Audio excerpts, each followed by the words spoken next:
Good morning students, हम नया chapter पढ़ रहे थे कि केमिकल काइनेटिक्स, जिसको हम कहते हैं रासायनिक बल गतिकी। रासायनिक बल गतिकी मैंने आपको कहा था ये जो चैप्टर होता है ये हम फैक्ट्रियों या उद्योगों के बेस पे पढ़ते हैं। तो इस चैप्टर का यूज कहाँ किया जाता है? इंडस्ट्री एरिया के अंदर किया जाता है, ताकि वहां पे जल्द से जल्द हम क्या कर सके, उत्पाद बना सके और मार्केट में सप्लाई कर सके। क्योंकि हमने पढ़ा है इसके अंदर एक तो होती है रासायनिक अभिक्रिया और एक होती है दर। तो पिछली क्लास में डिस्कस कर चुके कि कैसे उसकी दर पर प्रभावित करने वाले कारक पड़ेंगे, कैसे हम रिएक्टरों को एक्सप्रेशन करते हैं, वो चीजें हम इसमें पढ़ेंगे। तो सबसे पहले मैं बात कर लेता हूँ रासायनिक अभिक्रिया के प्रकार, कि इसमें किस प्रकार की रासायनिक अभिक्रियाओं का हम अध्ययन करते हैं। तो देखिए, रासायनिक अभिक्रिया, रासायनिक अभिक्रियाओं का प्रकार या फिर मैं कह दूं टाइप्स ऑफ केमिकल रिएक्शन।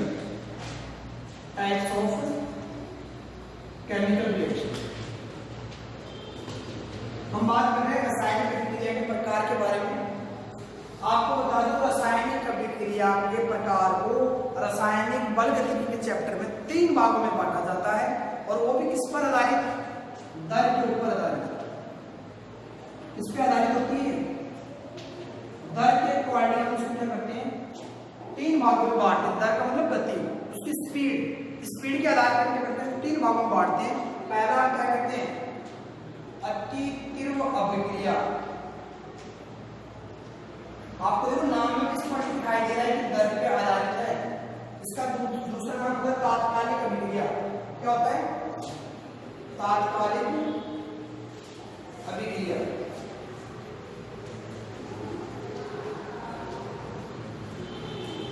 तो मैं कहती हूँ बहुत ज्यादा फास्ट रिएक्शन।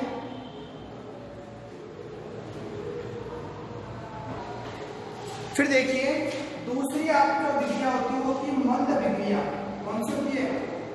मंद अभिक्रिया। तीसरी जो आपकी अभिक्रिया का प्रकार वो होती है अति मंद अभिक्रिया।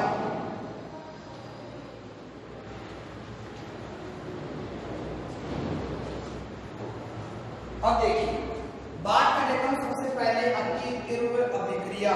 नाम से स्पष्ट है स्पीड क्या होगी? बहुत तेज होगी। जैसे ही आपने अभिकारक लिया तुरंत उसमें बदल जाएगा, उत्पाद में बदल जाएगा और आपको पता भी नहीं चलेगा, इतने फास्ट होगा। तो मुझे बताइए ऐसी अभिक्रिया को क्या हम पढ़ पाएंगे? क्यों नहीं पढ़ पाएंगे? क्योंकि हमें पता ही नहीं चल रहा रिएक्शन कब हुई। जैसे हमने तो रिएक्टेंट रखा था, अभिकारक तुरंत उत्पाद बन गया। ये क्या हुआ भाई? मान लीजिए आपने कोई चीज यार को तुरंत भाग लिया, तो आप क्या कर पाओगे? उसको देख पाओगे? नहीं देख पाओगे। क्यों? वो बहुत ही स्पीड तेज है उसकी। तो ऐसी रिएक्शन को हम केमिकल काइनेटिक्स, रासायनिक बल गतिकी के अंदर नहीं पढ़ते हैं, क्योंकि इसका कोई यूज नहीं होता। यूज तो तब होता है जिस चीज को हम पढ़ पाते हैं, उसको क्या प्रभाव पड़ता है वो चीज देख पाते हैं। इसमें ऐसी कोई चीज देख नहीं पा रहे, तुरंत ये तो प्रोडक्ट बन गया, हमें पता ही नहीं चला कैसे क्या बना। ठीक है, तो इसका मतलब मैं लिख देता हूँ, इसमें ये जो होते हैं ये क्या होते हैं? बहुत ही फास्ट होती है। तो मैं लिख दूँ इसमें जो समय होता है वो क्या होता है? बहुत कम समय में ये क्या हो जाती है? बहुत कम समय में ये कैसी हो जाती है? पूर्ण हो जाती है अभिक्रिया। पूर्ण अभिक्रिया कैसी हो जाती है? पूर्ण हो जाती है। शॉर्ट में लिखवाया, इस समय क्या होता है? बहुत ही कम लगता है इसमें, वो कुछ सेकंड के 1000 सेकंड में कंप्लीट हो जाती है। 1 सेकंड की मैं बात करूं, उसके 1000 सेकंड कंप्लीट हो जाती है, हमें पता भी नहीं चलेगा कब कंप्लीट हो गई।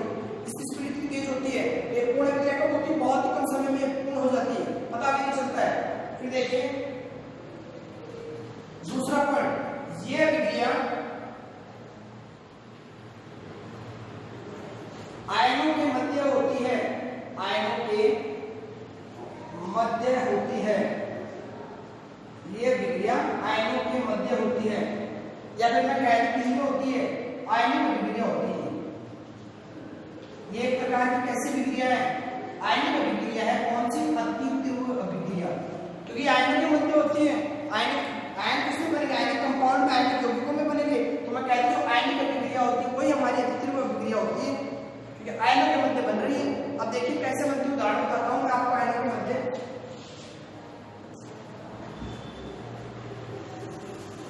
अब देखिए AgNO3 प्लस NaCl NaCl। आप दोनों सब जानते हो ये दोनों ही कैसे आयनिक कंपाउंड है, इसमें नेगेटिव इसमें पॉजिटिव, इसमें नेगेटिव इसमें पॉजिटिव आयनिक है। ये दोनों मिलकर क्या बनाते हैं? देखो AgCl क्या बनाएंगे? AgCl plus NaNO3। ये एक प्रकार की आपके पास आयनिक अभिक्रिया थी। आयन के बीच के बॉन्ड टूटे और आयनिक क्या हुए? आयनिक बॉन्ड फॉर्मेशन हुआ। AgCl के बीच में भी आयनिक बॉन्ड बनता है। और देखिए एग्जांपल HCl प्लस NaOH, ये आपके पास अम्ल है, ये आपके पास क्षार है। और आप जानते हो अम्ल और क्षार आपस में विक्रिया करके लवण बनाते हैं, सब जानते हैं। तो देखिए यहां से क्या होगा? ये जो आपस में NaCl बनेगा, क्या बनेगा? NaCl। और ये आपके पास क्या है? लवण प्लस बाहर क्या निकल गया? H2O। ये भी एक प्रकार की आयनिक अभिक्रिया है, क्योंकि देखो HCl के बीच में भी आयनिक बॉन्ड था, NaOH के बीच में भी आयनिक बॉन्ड था। ये दोनों ब्रेक हुए, NaCl बनाया, उसके बीच में भी आयनिक बॉन्ड है। तो हमने क्या कहा? ये अभिक्रिया आयनों के मध्य होती है। आयन के मध्य रिएक्शन हो रही है, तो ये कैसे की अति तीव्र अभिक्रिया। आपको बता दूं फैक्ट्री के उपयोग के अनुसार, उद्योगों के उपयोग के अनुसार इस चैप्टर में इस प्रकार के अभिक्रिया का अध्ययन नहीं करते हैं, क्योंकि बहुत तेज होती है तो हम इसको पढ़ नहीं पाते, तो हम कैसे उसकी स्टडी करेंगे? इस प्रकार इसकी स्टडी नहीं करते। फिर हम चलते हैं किसमें? अति मंद में चल रहा हूं। एक बार कुछ बीच वाली मंद अति वाली छोड़ रहा हूं, अति मंद में चल रहे हैं। अब देखिए अति मंद में इसका एग्जांपल लिख रहा हूं, लोहे में जंग लिखना, लोहे में जंग लगना। इसमें टाइम बताने की आपको जरूरत नहीं है, अति मंद है, बहुत ही ज्यादा स्लो है। इसका मतलब इसमें टाइम कितना लगता है? बहुत ज्यादा टाइम लगता है। टाइम जो लगेगा इसको कितना लगता है? बहुत ज्यादा। क्यों? आप उदाहरण आपके सामने लोहे में जंग लगना, ऐसा नहीं कि आज आपने रखा फिर कल आके देख रहे हो इसमें लोहे में जंग लग गया, आपको टाइम पता चल गया कि एक दिन जंग लग गया है, नहीं बता सकते आप। आपको पता भी नहीं चलेगा कब जंग लगता है, बहुत ही लंबे टाइम के बाद में जंग लगता है। आप बता नहीं सकते उसमें कितना टाइम लगेगा। और बता देता हूं आपको मैं, कार्बन का हीरे में रूपांतरण कोयले के खाने में आप जानते हैं हीरे निकलते हैं, यानी कोयला जो कार्बन होता है वो किसमें बदलता है? हीरे में बदलता है। आप बता नहीं सकते वो कितने टाइम में बदलता है। हो सकता है 1000 साल लगे, हो सकता है 2000 साल लगे। टाइम कितना लगा है? बहुत ज्यादा लगा है। तो ऐसी भी चीजों का आप अभिक्रिया का अध्ययन नहीं कर पाते हैं। पर तो अगर आपने अध्ययन कर पाते तो आप सभी कोयला लेके आते, सुबह रखा, शाम को हीरा बन गया, करोड़पति हो गए। इसकी भी आप स्टडी नहीं कर पाते, कैसे कब जाके किसमें बदल रहा है? हीरे में बदल रहा है, बहुत ही ज्यादा टाइम लगता है। तो ऐसी भी अभिक्रियाओं का अध्ययन नहीं करते इस प्रकार के। मतलब अगर हम बात करें रासायनिक पद्धति के अंदर, ना ही तो हम अति तीव्र अभिक्रिया का अध्ययन करते हैं, ना ही अति मंद अभिक्रिया का अध्ययन करते हैं। कुछ और एग्जाम्पल बताता हूं मैं आपको अति मंद के। जैव ईंधन का बनना, जैव ईंधन का बनना, आप जानते हो कि आप केरोसिन वगैरह बना रहे हो, ठीक है, डीजल वगैरह बना रहे हो, जमीन से निकाल रहे हो आप, वो एक दिन में नहीं बनते। पूरे पुराने जमाने में क्या हुआ होगा? पूरी पृथ्वी उलट हुई होगी, हमारे नेचर जो प्लांट वगैरह है और वो सब नीचे जमे गए होंगे, हजारों साल बाद उनका अपक्षय हुआ होगा, फिर ताकि जाके कुछ बने, कोयला बना होगा, केरोसिन बना होगा, तब जाके वो बने होंगे। तो हमें उसमें बहुत ज्यादा टाइम लगता है। या फिर मैं कहूँ चट्टानों का अपक्षय, चट्टानों का अपक्षय मतलब आप ये एक चट्टान ले लो, आप बता सकते हो कब खत्म होगी? पता भी नहीं चलेगा वो कब खत्म होगी, धीरे धीरे घटती हो और इतनी स्लो होती है आप नॉर्मली बता ही नहीं सकते कि भी लाखों साल लगेंगे, 1 करोड़ साल लगेंगे, बता नहीं सकते आप। और मैंने आपको जंग लगने का तो फॉर्मूला भी बताया था आपको, Fe2O3H2, इसको ही आपने जंग लगा लोहा कहा था, पिछले चैप्टर में अभी पढ़ के आए हम। तो ये उदाहरण किसके थे? अति मंद अभिक्रिया। इसमें बहुत ज्यादा टाइम लगता है, इसमें बहुत कम टाइम, बहुत ज्यादा टाइम लगता है। इसमें बहुत, ये क्या होती है? धीरे होती है। इसमें बहुत कम टाइम लगता है, ये क्या होती है? जल्दी होती है। समझ पाए? इस दोनों प्रकार की अभिक्रियाओं का अध्ययन हम इसमें नहीं करते, रासायनिक बलगतिकी में नहीं करते। अगर कोई कंपनी बना रही है, चलो मैं हीरे की एक कंपनी बना लेता हूँ और फिर मैं सोचता हूँ हीरे बनाऊंगा मैं, तो वही एक हीरा बनाने के लिए मेरे को 1000 साल लगेंगे, मैंने कमा लिया, हो गया मेरा काम। तो और ये देखो, इसकी अगर मैं बात करूँ बहुत तेज होती है अभिक्रिया। जैसे एग्जाम्पल देख लीजिए, हमने क्या बनाना है? NaCl, हमारे में लेके आया NaCl। मैं सोचता हूँ कि इसको मेरे को 5 ग्राम बनाना है, भैया तो 5 ग्राम नहीं बनेगा, तो जितना डाला उतना ही रिएक्शन बन फटाफट, पता भी नहीं चला, तो मेरा इस पर कोई कंट्रोल नहीं है। मान लीजिए जहरीली गैस निकल रही है सपोज कि ये रिएक्शन के दौरान, और मैं तो इसको रोक ही नहीं पा रहा हूँ, इतनी स्पीड से हो रही है कि वो जहर निकलते जा रहा है, तो लोग मरने लगेंगे फिर तो मतलब इस प्रकार की रिएक्शन में हमारा कंट्रोल नहीं होता। तो ऐसी रिएक्शन का हम अध्ययन नहीं करते हैं रासायनिक बलगतिकी में। हम किस प्रकार की रिएक्शन का अध्ययन करते हैं? मंद अभिक्रिया का। तो हम पढ़ते हैं मंद अभिक्रिया क्या होती है।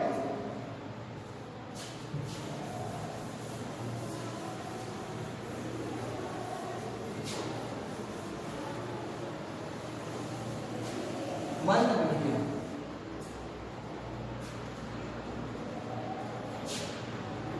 मंद अभिक्रिया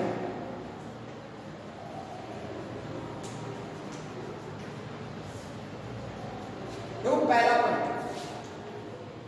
ये अभिक्रिया एक निश्चित समय के अंदर पूरी होती है। क्या होती है? निश्चित समय में पूरी होती है। तो मैं लिख देता हूं निश्चित समय, शॉर्ट में लिखा रहा हूं, निश्चित समय में अभिक्रिया क्या होती है? पूर्ण होती है, पूर्ण हो जाती है। जैसे एग्जांपल देता हूं आपको यहीं पे, दूध से दही बनना। भाई दूध से दही बना के आप बेच सकते हो दही को, अर्निंग है, उद्योग से संबंधित आ गए। फिक्स टाइम में ऐसा नहीं कि जैसे आज आपने रखी तो 1000 साल बाद में बनेगी, और ऐसा भी नहीं कि अभी आप लेके अभी बन के दे, ऐसा भी नहीं हुआ। दही बनाने के लिए निश्चित टाइम होता है, 3 घंटे लगेंगे या 4 घंटे लगेंगे, उसके बाद ही दूध किस में कन्वर्ट होता है? दही में कन्वर्ट होता है। तो हम टाइम पता होता है, उसके अकॉर्डिंग हम क्या कर देते हैं? दूध से दही बना देते हैं, क्योंकि एक निश्चित समय होता है इसका। दूसरा देखिए, N2O5 का तापीय अपघटन, तापीय अपघटन, इसको इंग्लिश में बोलते हैं डीकंपोजिशन ऑफ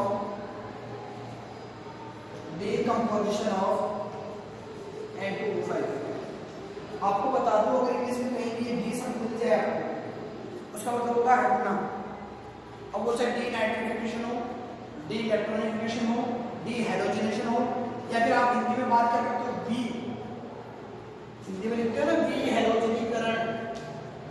ये बी का मतलब क्या होता है? किसी ना किसी का हटना। ठीक है, अब देखिए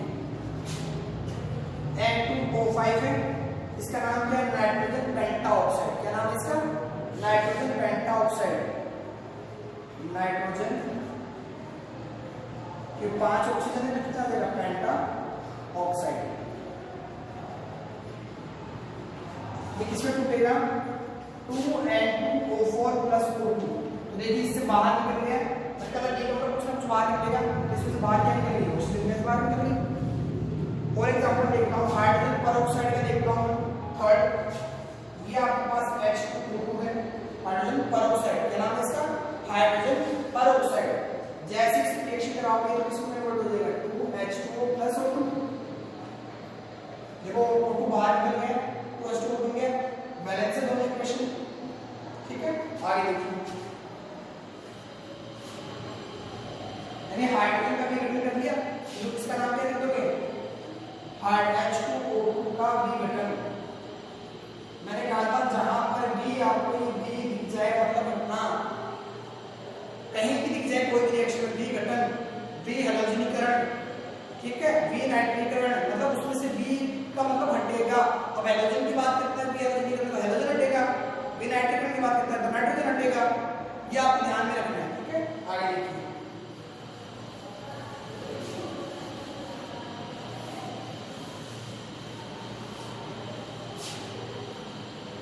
अब इसका जो सबसे इंपॉर्टेंट एग्जांपल आता है इच्छु शर्करा का प्रतिपन। इच्छु शर्करा का प्रतिपन। प्रतिपन समझते हो? इन्वर्जन, बदलना। इच्छु शर्करा मतलब गन्ने से जो शक्कर प्राप्त होती है उसको हम बोलते हैं इच्छु शर्करा। क्या बोलते हैं उसको? इच्छु शर्करा। आप जानते हो गन्ने से हमें क्या मिलता है? सुक्रोज मिलता है। क्या मिलता है? सुक्रोज। उसका फॉर्मूला होता है, इच्छु शर्करा का फॉर्मूला क्या होता है? C12H22O11। ये किसका फॉर्मूला है? इच्छु शर्करा का, C12H22O11। याद रखना है आपको। ये किस पे टूटता है? जब आप इसको पानी के साथ रिएक्शन करवाते हो, तो ये किसमें टूटता है, देखिए C6H12 है O6 प्लस C6H12 है O6, ये बनता है ग्लूकोज और ये बनता है फ्रक्टोज। क्या बनता है, फ्रक्टोज। आपकी बुक में तो इतना ही गिवन है कि इच्छू सर्कल जब आप तोड़ते हो तो ग्लूकोज बनता है, फ्रक्टोज बनता है। अब दिमाग में प्रश्न आता है भाई ग्लूकोज और फ्रक्टोज का फॉर्मूला सेम है, सेम है, तो इसको ग्लूकोज और फ्रक्टोज क्यों बोला? ये कह देता कि दो ग्लूकोज बनते हैं या फिर ये कह देता दो फ्रक्टोज बनते हैं, लेकिन नहीं, इनके अणुसूत्र जरूर समान है पर इनकी संरचना क्या है, अलग अलग। बताता हूं कैसे, यहां पे बना हम जानते हैं 6 कार्बन 1 2 3 4 5 6, ठीक है। यहां पे ले लेता हूं मैं CHO CH2OH, क्या लिया मैंने, CHO CH2OH, H H OH OH H OH,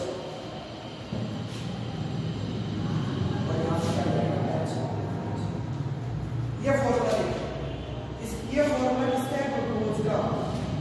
कैसे, आप समझो जो कार्बन 6 थे, 1 2 3 4 5 6, हाइड्रोजन कितने थे, 12 थे, इसमें 6 हाइड्रोजन 12 थे, 1 2 3 4 5 6 7 8 9 10 11 और 12। ऑक्सीजन कितने थे, 6 1 2 3 4 5 6। ये जो संरचना दिखाई दे रही है वो किसकी संरचना है, ग्लूकोज की संरचना है। अब बात आती है फ्रक्टोज में, क्या डिफरेंस है, दोनों का फॉर्मूला तो सेम है, तो देखो फ्रक्टोज वही वापस मैंने 6 बनाए, यहां मैंने लिखा CH2OH, यहां पे मैंने क्या लिखा CH2OH, यहां पे आता है C double bond O OH OH H H OH। अब आप देख पा रहे हो ये जो ग्लूकोज था इसमें एल्डिहाइड ग्रुप था, है नहीं था, मतलब ये कैसा ग्रुप है, एल्डो ग्रुप है उसका, तो इसमें एल्डिहाइड है। जबकि आप देख रहे हो यहाँ पे कौन सा ग्रुप है, कीटोन ग्रुप है, C डबल बॉन्ड O, और यहाँ पे क्या है, C डबल बॉन्ड OH है। डिफरेंस समझ में आ रहा है, यहाँ पे CH2OH है जबकि यहाँ पे CHO था। तो ये इस प्रकार में मिलो 6 है, हाइड्रोजन कितने 12 ऑक्सीजन 6 है इसमें। ये फॉर्मूला है आपका फ्रक्टोज का, तो इसको एल्डो ग्रुप बोलते हैं, इसको कीटो ग्रुप बोलते हैं। मतलब ग्लूकोज के जो आपके पास फॉर्मूला बनता है शुगर का, शर्करा का, उसमें यदि एल्डो ग्रुप तो ग्लूकोज है और उसमें क्या कीटो ग्रुप तो क्या है, फ्रक्टोज है। ये डिफरेंस होता है इन दोनों में, अणुसूत्र समान होता है लेकिन संरचना कैसी होती है, अलग अलग होती है। तब वो कहते हैं ग्लूकोज और फ्रक्टोज में टूट जाते हैं जब हम रिएक्शन किसी करवाते हैं, इच्छू शर्करा की रिएक्शन करवाते हैं पानी के साथ में, तो क्या हो जाते हैं, ब्रेक हो जाते हैं। अब ये भी ऐसा नहीं कि इसका फिक्स टाइम नहीं होता, इसका फिक्स टाइम होता है कितने टाइम में ये ग्लूकोज बनेगा, कितने टाइम में फ्रक्टोज बनेगा। तभी आप क्या कर देते हो, ग्लूकोज की बोतल आती है, सभी ने देखा है, ड्रिप चढ़ाते हो तो उसमें डेक्सट्रोज ग्रुप आता है उसमें, तो ये यूज कर रहे हैं ग्लूकोज कंपनियों के अंदर, यूज किया जा रहा है ग्लूकोज बना के, फ्रक्टोज बना के। जूस की बोतल आती है उसमें फ्रक्टोज यूज की जाती है। जो फल जो होते हैं उनमें जो मिठास आता है वो कौन से सूर्य के कारण आता है, फ्रक्टोज के कारण। आप जितने भी अनाज खा रहे हैं सब में जो ग्लूकोज मीठापन आ रहा है उसी कारण आ रहा है, ग्लूकोज के कारण आ रहा है, ठीक है। ये थी आपकी रिएक्शन। और देखिए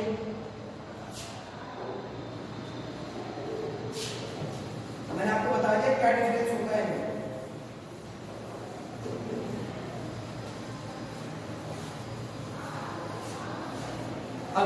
अगला उदाहरण देखिए,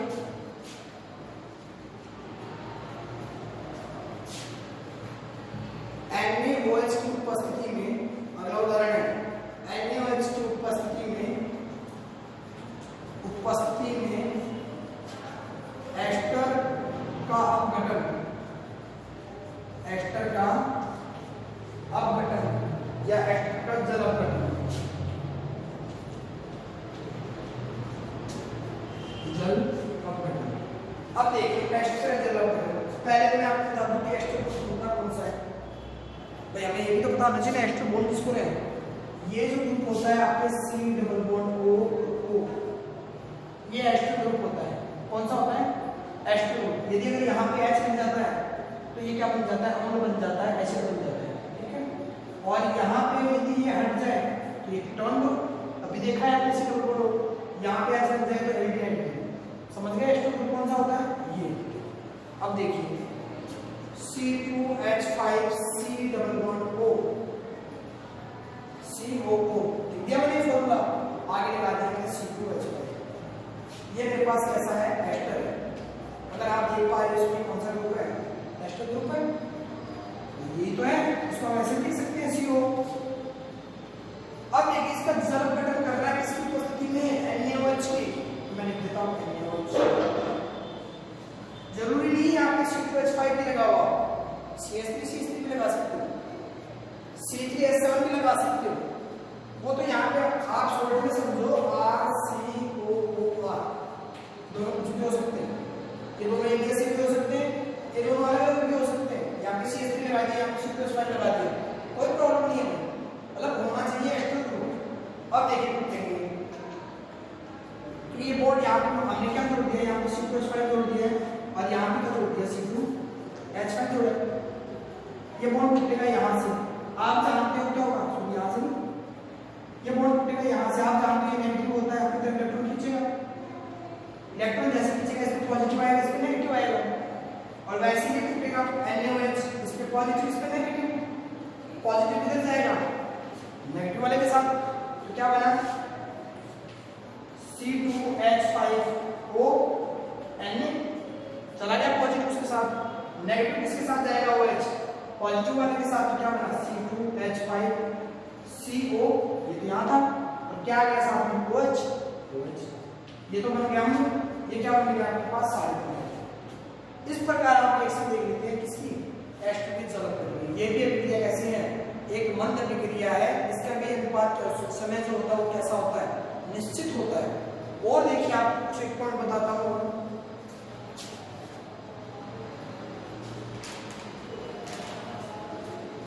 फिर हम बात करते हैं किसकी मंद अभिक्रिया की।